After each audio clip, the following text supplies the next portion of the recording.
Hello everyone, welcome to Closers. On this Closers episode, we're talking with Christopher Manske, a financial expert, speaker, and the author of The Prepared Investor.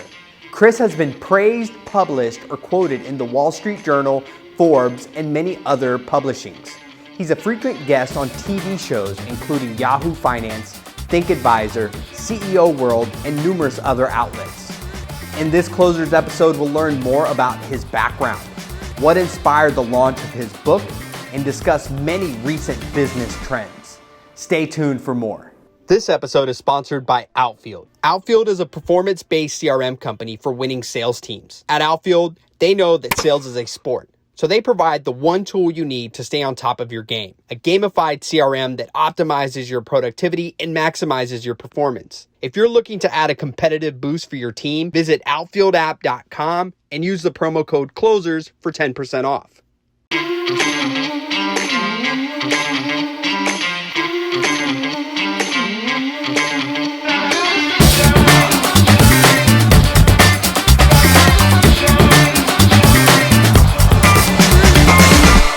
Hey everyone, welcome to Closers. Excited to have Chris Manske with us today. He's a financial expert, a speaker, and author. Chris, welcome to Closers. Thank you. It's a pleasure to be here. Love it. We've gotten to chat over the last 30 minutes, just kind of warming up. Really excited to capture your story. If you could just talk to us, tell us about Manske Wealth Management and give us an overview there. Sure. I lead a disciplined and well-credentialed team providing sophisticated wealth management and individualized investment advice. What sets us apart from a lot of the other financial advisors, not just in this town, but across the nation, is that we provide a very clear service model. It's the mantra for the firm, and everything that we do is geared around this concept that we call every client, every month. And it's something that we're very passionate about because Wall Street typically doesn't have a service model. When you hire a financial advisor, you don't know if that person's going to call you once a year, or they call on your birthday, or they call every day. But with our team, everybody knows at a minimum they're going to get in touch with their advisor every month. Very cool. And so tell us more. You have a very interesting background. You studied at West Point. Then you were a captain in the Army, right? That's right. And then you got into wealth management. So tell us a little bit about that journey and, kind of some of the highlights along that way.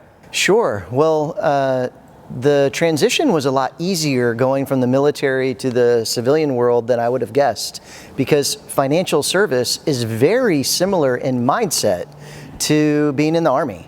When I was part of the Green Machine, the idea was, there's a hill, there's a mission, you got to figure out how are you going to avoid the obstacles, how will you accomplish getting to the top of that hill with as little risk as possible. And you can see that sounds very similar to what an advisor does. The only difference is, it's a client gets to decide what the hill is, and we help them to identify what those obstacles are. And so mentally, I was really well suited to go into finance. It was an easy transition as far as that goes, but it was hard to leave behind the camaraderie. I mean, there's a lot of dog eat dog on Wall Street, and I don't know that I was prepared for that. Sure.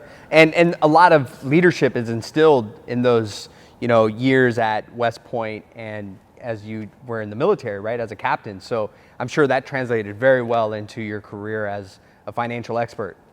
Well, I think more than anything, it gave me a sense of I had to do something to become competent. I felt comfortable with leadership capability, but financial ability drove me to maybe be a little bit insecure about my resume. And so I ended up beefing up my resume so much that someone was like, well, this guy must have been scared people wouldn't appreciate his military background. And I was a little worried about that, and thank goodness some time at Rice University, got my CFP there, it helped me to move in the right direction. Very cool. And so tell us a little bit about some of your accomplishments as a financial expert. You've been featured in Forbes, Wall Street Journal. A lot of your publishings have been amplified. So talk about some of those and some other accolades you may have. Thanks. I've been lucky to have a voice with majority of the major outlets, whether it's TV or newspaper or magazine, especially in the financial center. My favorite one is not a super famous one, but Think Advisor is, they're really not scared to say things that maybe go against what Wall Street stands for. And my team and I, we are often going against what Wall Street stands for. And that's what led to the book, my first book that was published, called The Prepared Investor, that we see there. That is a crystal clear statement of Wall Street says X and it's not correct. Sure. So excited to dive into that, but staying on the topic of your firm, talk about its inception, what drove you to start your own practice, and how it's evolved over the last decade. Right. Well, at Merrill Lynch, I was able to serve as the lead advisor for the University of Texas Employee Assistance Program. And then the company selected me, among others at Merrill, for training advisors all over the United States.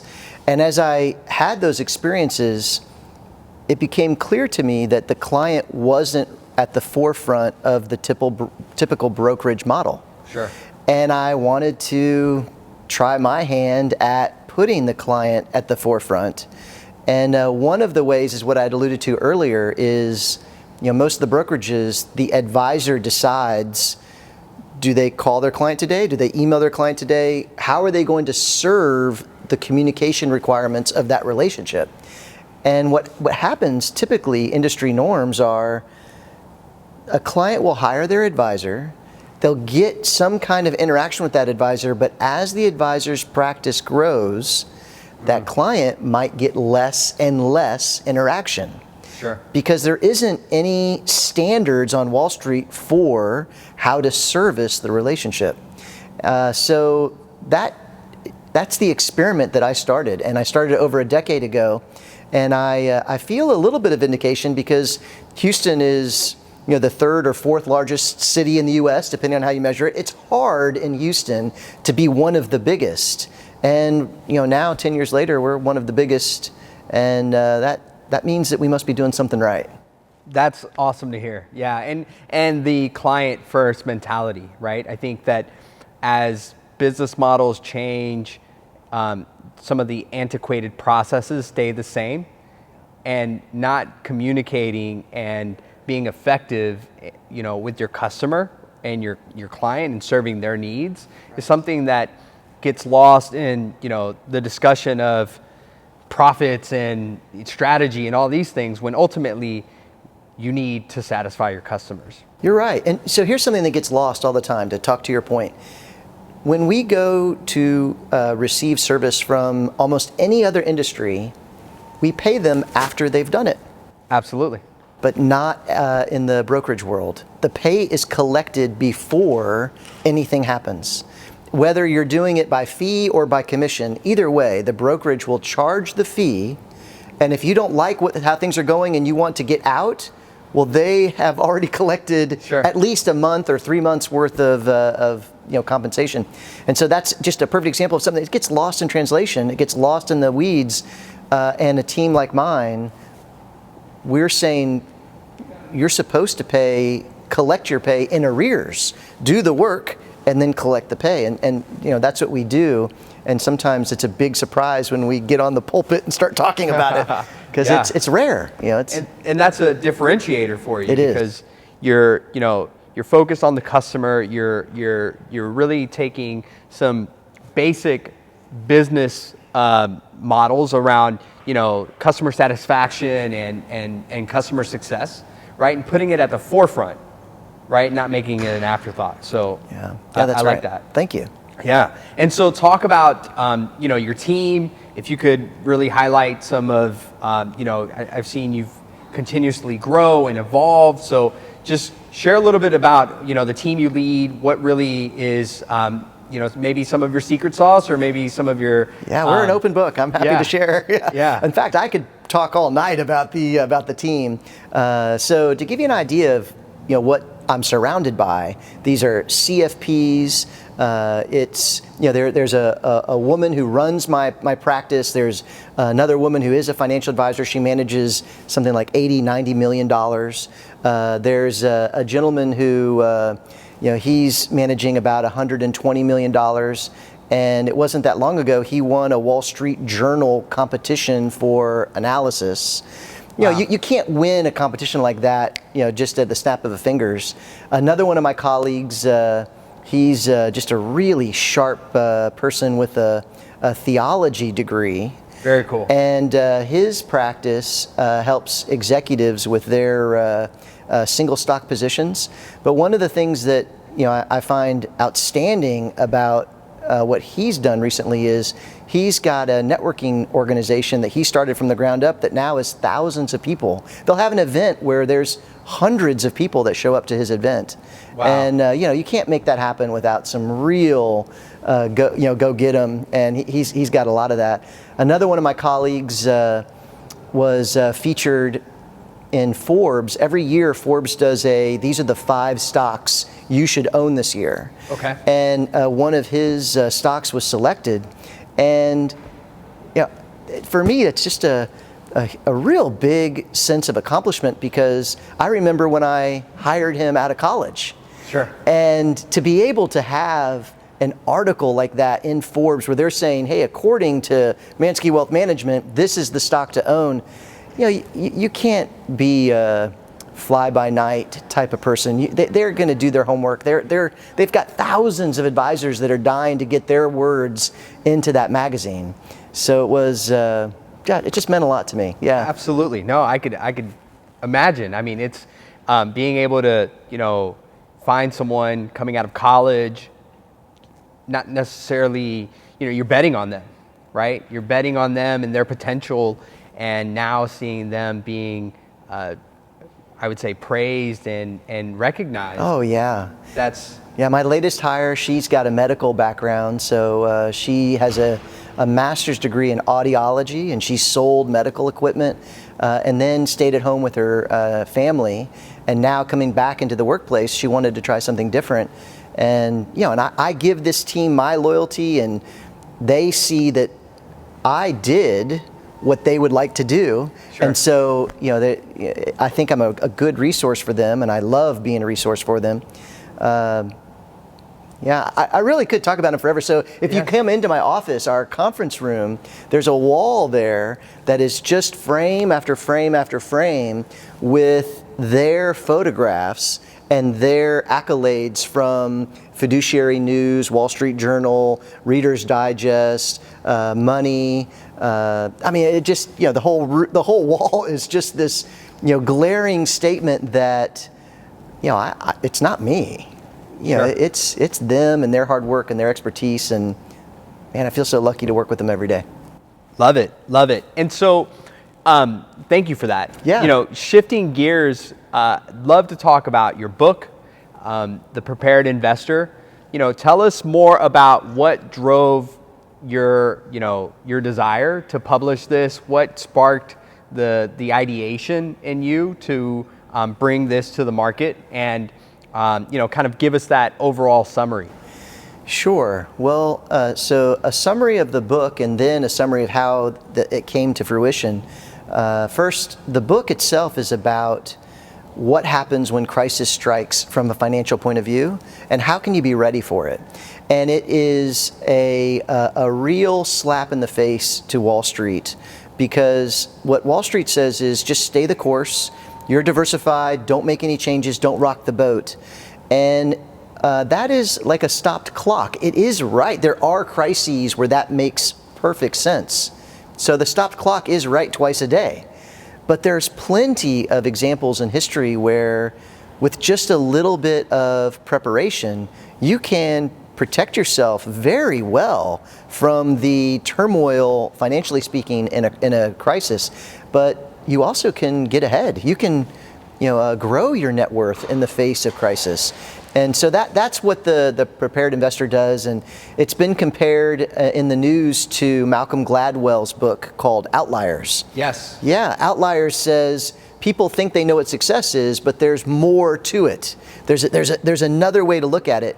And that's what I'm doing with this book, is people think that they know they're just supposed to stay the course through every crisis, but there's more to it.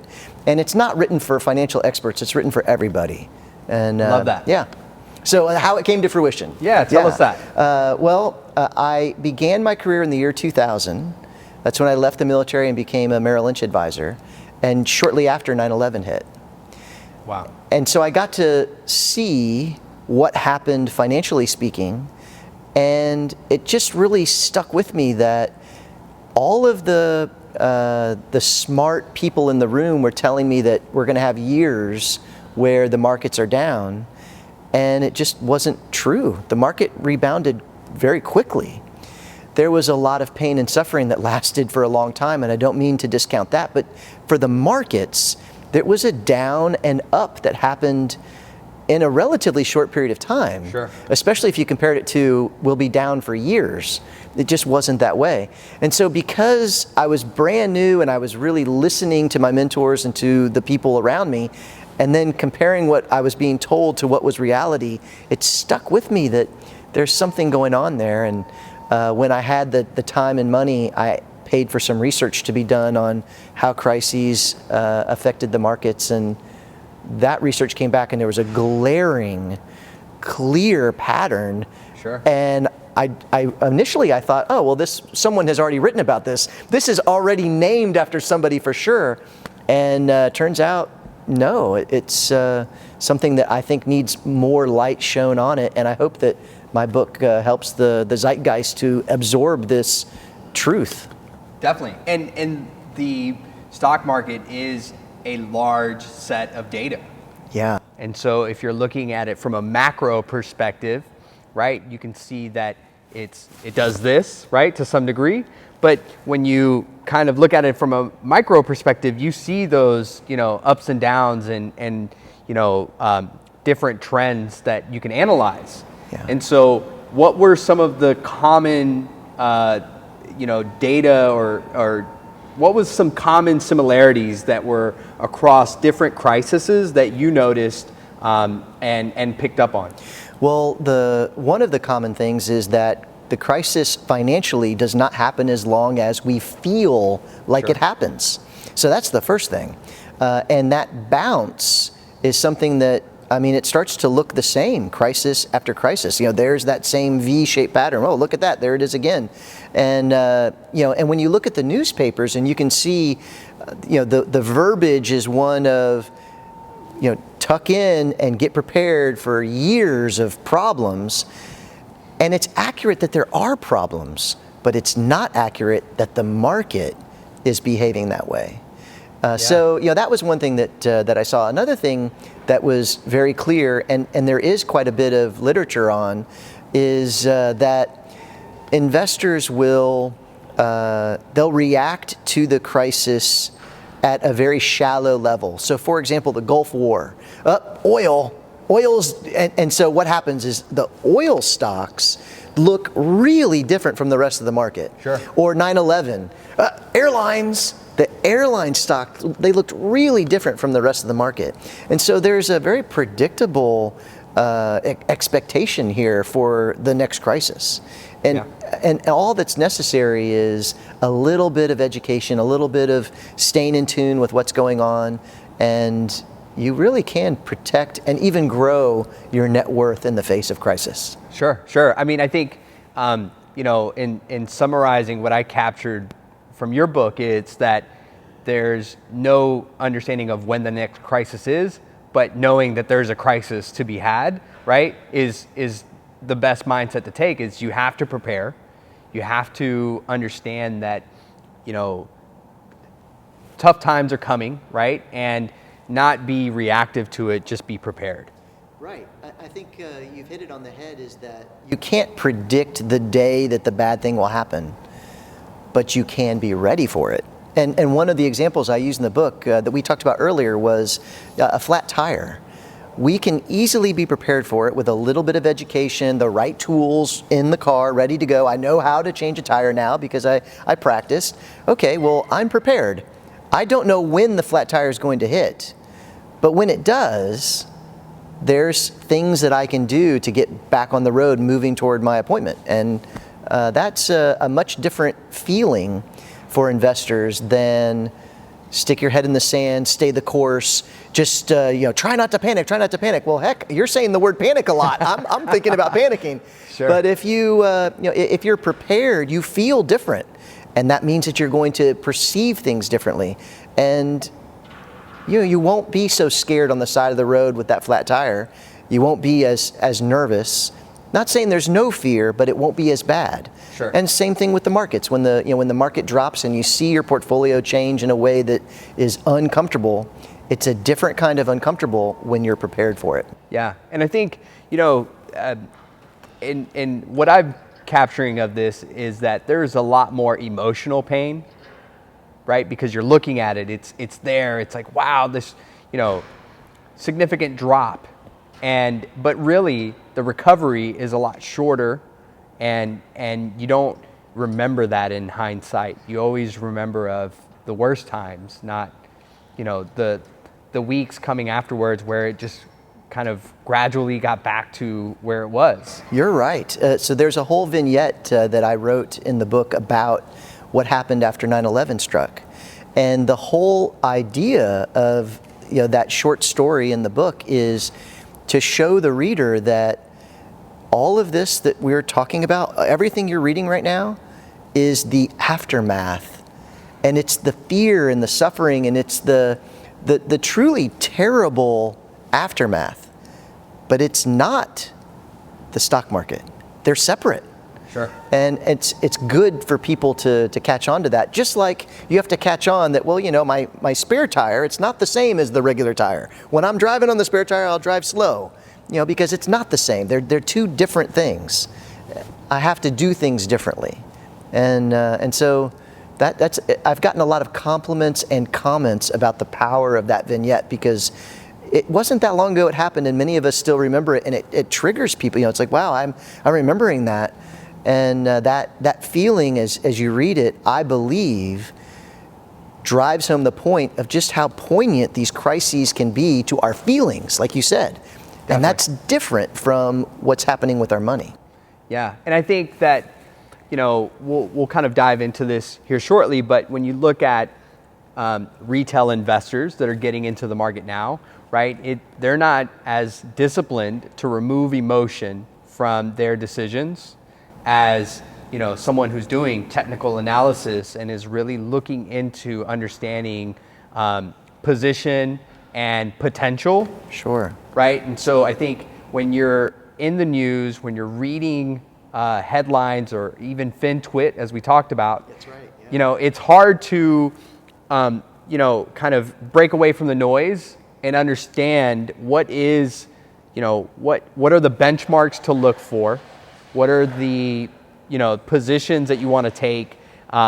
Because adding that layer of emotion, and it's also programmed into us because we think of money as scarcity.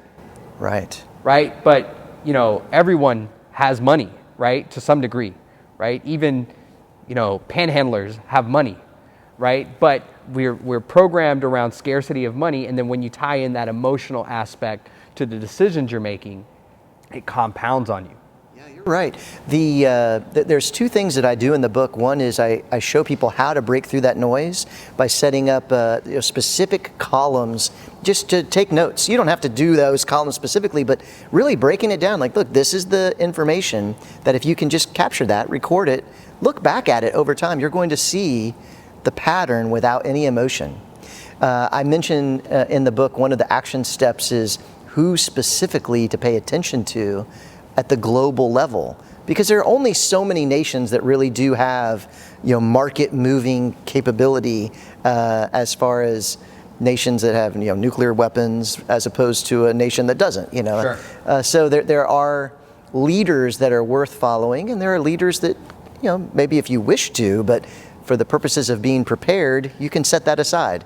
And so being able to know this is who I'm paying attention to, this is the information I'm looking for, that's part of being prepared. Absolutely. So in terms of the prepared investor, talking about crises and your book came out in 2020. That's right. That's right. And so you were writing a book about being a prepared investor for a crisis as a crisis was coming. Talk about, that whole kind of time frame and timeline and how, that was relative to what was happening in the real world. Well, the book was pretty well done when March of 2020 and quarantine struck, and the publisher had set a launch date right around there. I think it was maybe April. Wow. And what happened was, that quarantine struck, and I had used a virus and a contagion as a possible crisis. And so they asked me if I could rework that and put in a case study with something related to what we were going through. I said I was happy to do that, and it didn't take very long at all. I mean, we had that same V-shaped pattern that was done. That pattern was done in less than a month. Yeah.